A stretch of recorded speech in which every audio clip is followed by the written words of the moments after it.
संजय सरवारिया, समाचार लाइव, सच की आवाज, आपकी खबर। दमोह जिला जेल एक बार पुनः मीडिया की सुर्खियों में आ गई। यहाँ पर एक विवाद हुआ है। विवाद दो बंदियों के मध्य हुआ था। ये विवाद बढ़ता देख जेल प्रशासन के द्वारा उन्हें रोकने के लिए काफ़ी प्रयास किए गए। इसी बीच कुछ बंदियों को एवं अधिकारियों को भी मौके पर पहुंचाया गया ताकि विवाद को शांत कराया जा सके। जब ये विवाद शांत कराया जा रहा था तभी एक बंदी के द्वारा विवाद शांत कराने आए दीपक सोनी नाम के एक बंदी के ऊपर हमला कर दिया, जिसके चलते उनके हाथ में काफ़ी नाखून लगे हैं, जिसके बाद उन्हें जिला अस्पताल लाया गया। दीपक सोनी के द्वारा बताया गया कि दो लोगों का विवाद हो रहा था। विवाद शांत कराने गए तब ये घटनाक्रम उनके साथ हुआ है। हाथ में उन्हें काफ़ी नाखून लगे हैं। ये मामला बेहद ही गंभीर बताया जा रहा है। पहले हम आपको सुनाते हैं क्या कहा है दीपक सोनी ने।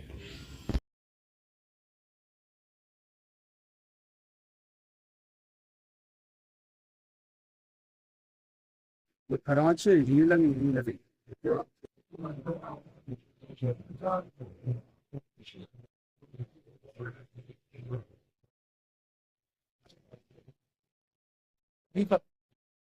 क्या हुआ था?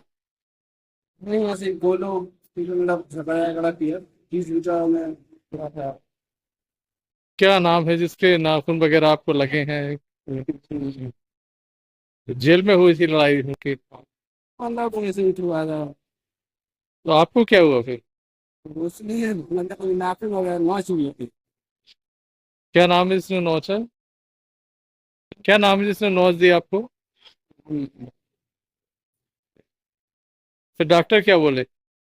डॉक्टर साहब कि अभी होटल वगैरह लगाते हैं इसके आगे बताते हैं। जेल के अधिकारी कहते हैं कि दो पक्षों में विवाद हुआ था। विवाद शांत कराने गए बंदी के ऊपर हमला कर दिया गया। अब उनके द्वारा उसका उपचार जिला अस्पताल में कराया जा रहा है। जेल से एक बंदी को जिला अस्पताल पहुंचाया गया है। क्या हुआ है? कल करीब 10 बजे समथिंग दो हवालाती बंदी आपस में हल्का सा विवाद कर रहे थे। तो मेरे पास सूचना है कि सर ये दो बंदी आपस में विवाद कर रहे हैं। तो मैंने ये जो लड़का जो अस्पताल भेजा है ये यहाँ पे अष्टकोण में अष्टकोण अधिकारी के साथ में सुरक्षा के रूप में चलता है। इनको मेरे दोबारा बोला कि जाओ कौन विवाद करा मेरे पास लेके आओ। जब ये मेरे पास लेने गए तो एक तो थोड़ा मेंटल टाइप था, वो 9 नंबर में निरुद्ध रहा। एक जो था थोड़ा ठीक ठाक है तो उसको ये लेके आए। जब ये लेके आए तो शायद वो आना नहीं चाह रहा था, तब ये उसको पकड़ के लेके आए तो उसके ये जो बंदी दीपक है इसके हाथ में उसके नाखून का कोई स्क्रैच लग गई। बाद में पता चला कि जिसको लेके आ रहे थे वो HIV पॉजिटिव है। उसी को ध्यान में रखते हुए सुरक्षा की दृष्टि से हमने इसको दीपक को अस्पताल भेजा है और आगामी जो जांच होगी उसके बाद में जो भी होगा जो भी सामने आए, और बेटर ये है कि हम उसको समय पे उपचार करा लें और ताकि वो किसी प्रकार का इफेक्ट ना। जिला अस्पताल के डॉक्टरों ने इस मामले को गंभीरता से लिया है और दीपक सोनी का उपचार जिला अस्पताल में चल रहा है, जिन्हें आगे उपचार के लिए जबलपुर पहुंचाने की बात कही जा रही है।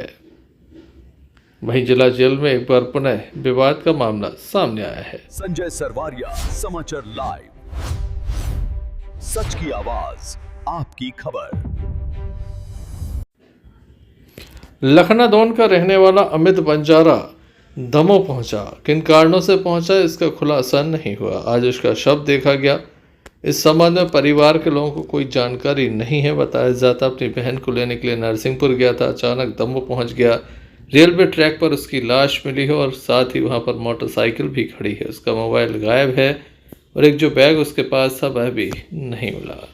कई तरह के शक संदेह परिवार के लोगों को हैं, जिसके बाद अब उनके द्वारा पुलिस से संपूर्ण मामले में जांच की मांग की जा रही है। पुलिस के द्वारा मामला कायम कर संपूर्ण मामला जांच में लिया है।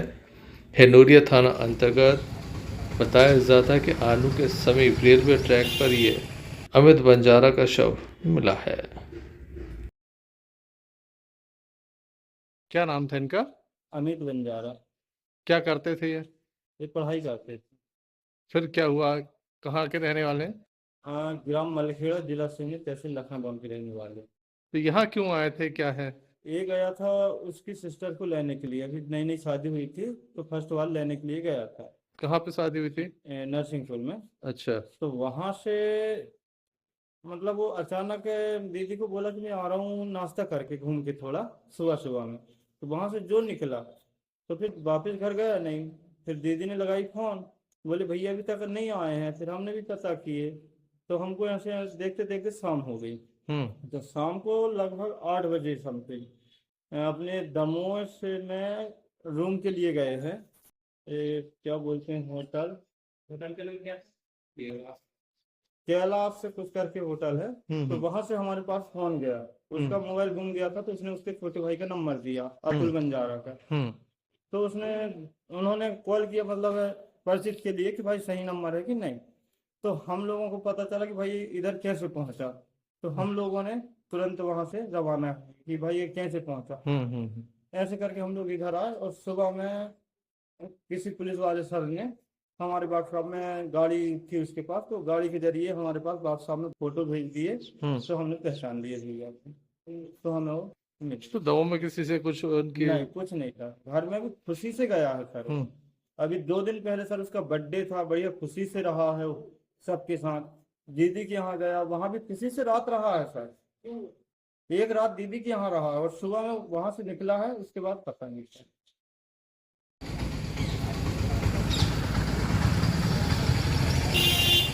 संजय सरवारिया, समाचार लाइव, सच की आवाज, आपकी खबर। दमोह कलेक्टर प्रताप नारायण यादव जब अस्पताल पहुंचते हैं तब तक नए नए मामले सामने आते हैं। बताया जाता है यहाँ पर जो कर्मचारी कार्यरत हैं, चाहे सफाई कर्मचारी हों चाहे सुरक्षा कर्मी, इनके वेतन में काफ़ी गड़बड़ झाला चल रहा है। निर्धारित कुछ और है, मिल कुछ और रहा है, जिसके चलते काफ़ी परेशान थे। और आज जब दमोह कलेक्टर यहाँ पर पल्स पोलियो अभियान की शुरुआत करने के लिए पहुँचे तो बताया जाता है कि तमाम लोगों ने इस बात की पोल खोल दी। पोल खोलते ही अब दमोह कलेक्टर प्रताप नारायण यादव के द्वारा इस संबंध में श्रम विभाग के अधिकारियों को दिशा निर्देश दिए हैं कि इस मामले में जांच की जाए, बयान दर्ज किए जाएं और फिर उसके बाद मामला भी दर्ज किया जाए। हम आपको बता दें कि दमोह कलेक्टर के प्रयासों से शासन के द्वारा इनकी तनख्वाह को पहुंचाया गया है, लेकिन पर्याप्त वेतन के खातों तक नहीं पहुंचा। इनके हक पर कोई और ही डाका डाल रहा है। इस संबंध में आरटीआई के माध्यम से जानकारी लेनी चाहिए थी, लेकिन अस्पताल प्रबंधन संपूर्ण मामले में पर्दा डालने पर लगा हुआ था, जिसके चलते कोई जानकारी उपलब्ध नहीं कराई जा सकी। जब जानकारी उपलब्ध नहीं हुई तो मामले का विशेष खुलासा नहीं हुआ। अब इस मामले का खुलासा हो गया है। मतलब आपको 8 घंटे में लंच टाइम भी उसमें मिलना चाहिए, सप्ताह में 1 की छुट्टी मिलना चाहिए और पूरी वेतन मिलना चाहिए। आपको कितना होता महीने का कितना होता मल्टीप्लाई करो 12,000 मिलना चाहिए। तो आपको 6 मिल रही है, मतलब आपका कितना ज़्यादा पूरा हो रहा है, लगभग 50% पूरा हो रहा है। तो गलत बात है ना। हमारे संज्ञान में आ रहा था कि हमारे जो सफाई कर्मचारी हैं, हमारे जो सुरक्षा गार्ड हैं और भी अन्य तरह के जो एम्प्लॉई हैं जो आउटसोर्सिंग के माध्यम से रखे गए हैं, शासन इनका पूरा पेमेंट दे रहा है, लेकिन इनको पेमेंट पूरा नहीं मिल रहा है। जैसा कि आप सबके सामने बताया कि कभी 6,000 रुपये मिल जाते हैं, कभी 7 मिल जाते हैं, कभी 8 मिल जाते हैं। वो भी निश्चित नहीं कि कितना दे, उसकी स्वेच्छा पर निर्भर करता है। जबकि शासन ने जो मिनिमम वेज है, जो कलेक्टर रेट है, उसके हिसाब से हर उसको मिलना चाहिए, जो नहीं मिल पा रहा है। इसलिए तत्काल जो श्रम अधिकारी हैं उनको बुला करके इनका केस बनवाया जा रहा है, इनके बयान लिए जाएंगे और केस बना करके इनको इनका पूरा हक, जो जितने दिन से काम कर रहे हैं, जितना पैसा इनको कम दिया गया है वो पैसा भी दिलाया जाएगा और मैं ब्याज भी दिलाया जाएगा और उनके खिलाफ कार्रवाई भी की जाएगी, ताकि इस तरह से कोई हमारे सिर्फ भाइयों को या हमारे जो आउटसोर्सिंग भाई काम कर रहे हैं उनका कोई शोषण न कर सके। जैसा कि बताया गया 3 सिस्टर्स के द्वारा अपने एक्स्ट्रा समय में इसको डेवलप करने का काम किया जा रहा है। बहुत सुंदर लगी और बहुत अच्छा लगा। इस तरह का कार्य होते रहना चाहिए, जिससे कि लोगों को अच्छा लगता है और हम सबको संतुष्टि होती है। एक अंतिम लग रहा है जो व्यवस्था है बहुत कुछ सुधार हुआ है और डॉक्टर साहब पूरी मेहनत कर रहे हैं, आगे भी सुधार करते रहेंगे हम सब मिलकर। हमारा सभी डॉक्टर बंधुओं से अनुरोध है कि वो जो सिविल सर्जन है उनको पूरा सहयोग करें वो अपने नगर की, अपने अस्पताल की व्यवस्था बनाने में पूरा सहयोग कि वो भी सहयोग करें। कभी हो जाता है कि स्टाफ की कमी है, जैसा कि आप सबको विदित है कि 300 सीट है और जबकि एवरेज 400 पेशेंट भर्ती रहते हैं, तो सबको पूरा समय नहीं मिल पाता है, कहीं कभार लेट हो जाता है, तो हमें थोड़ा धीरज रखते उनका सहयोग करना चाहिए ताकि अपनी व्यवस्था सुचारू रूप से चल सके। क्या कहते हैं अस्पताल में लगे सुरक्षा कर्मी, आइए आपको सुनाते हैं। महेश से 5 साल से पहले मिलता था 5,000 रुपये जी, और जब साइड में पाई तो उन्होंने बोला कि 10,000 देंगे।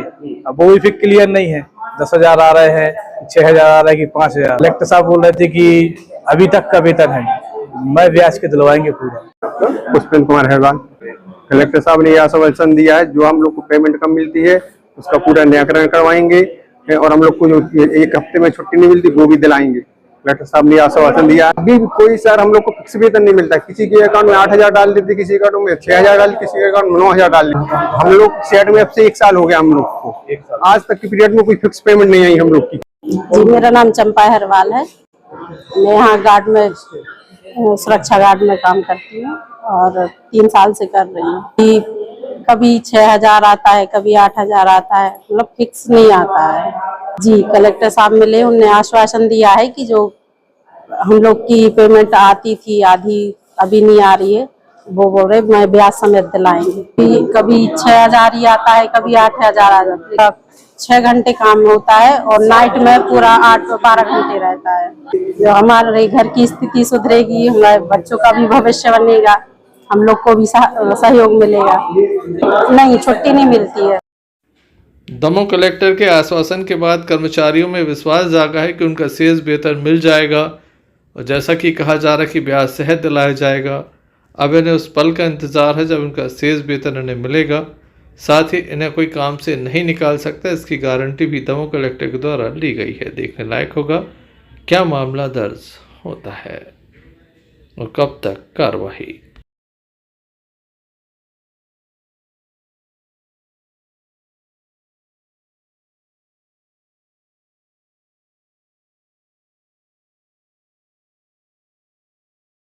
संजय सरवारिया, समाचार लाइव, सच की आवाज, आपकी खबर।